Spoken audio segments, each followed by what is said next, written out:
Good morning. Winter is here. We're on the west coast of Scotland and the first snows of the year have arrived early this year. So what does winter mean for us as Druids? As Druids, we celebrate the seasons. We see the changes. We see winter turn to spring, spring to summer, summer to autumn and back to winter again. We see this cycle. And when we look at the wider implications, we see that throughout the cosmos. We see that stars are born and die. There's a cycle, they have a cycle.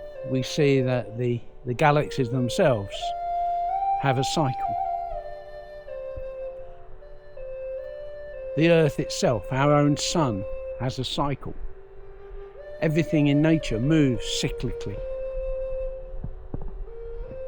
And we're part of nature, we're part of that wonderful matrix.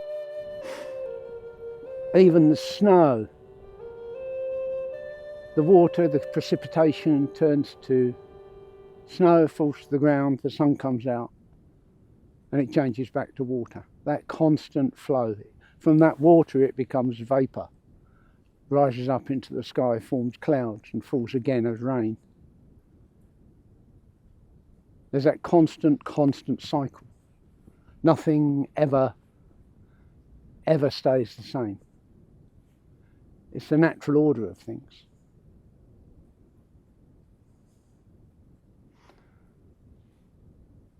So as I stand here looking out on the view, what can I learn from the land itself? From the cycles of nature?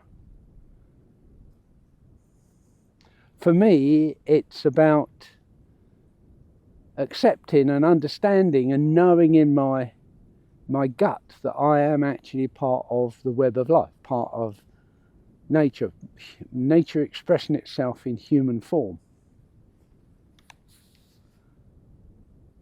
And therefore I cannot be therefore I am not divorced from the forces of nature.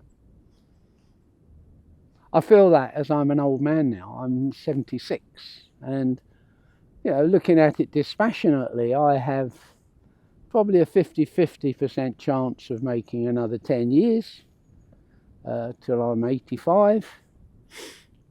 After that, my life expectancy drops dramatically.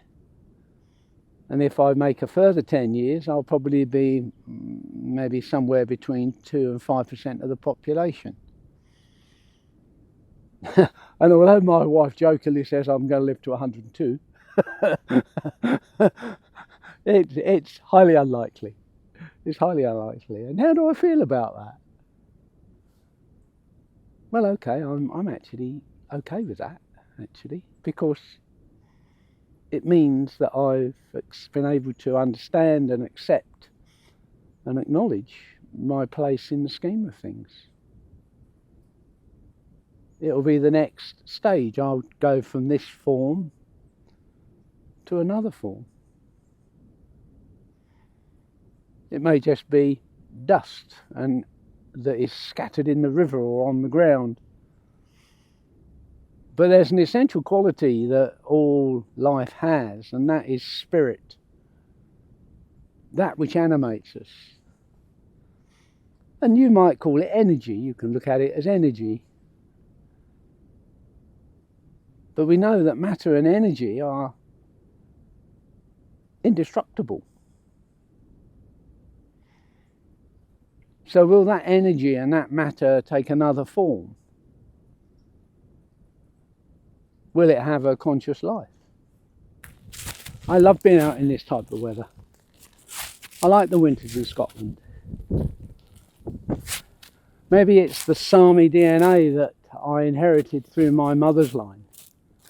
But the dark nights and the cold weather hold no fears for me.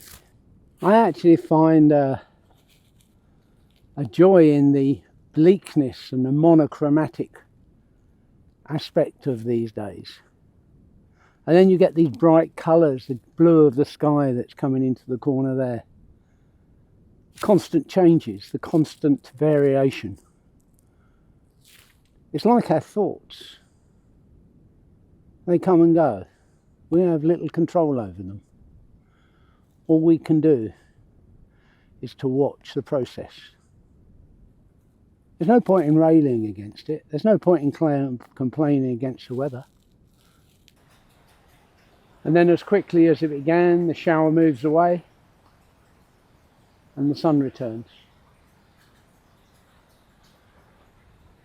And everything in the landscape begins to sparkle once again. So thank you for listening. Hope you enjoyed it. And if you did, then maybe like and subscribe. And there'll be more of this coming soon.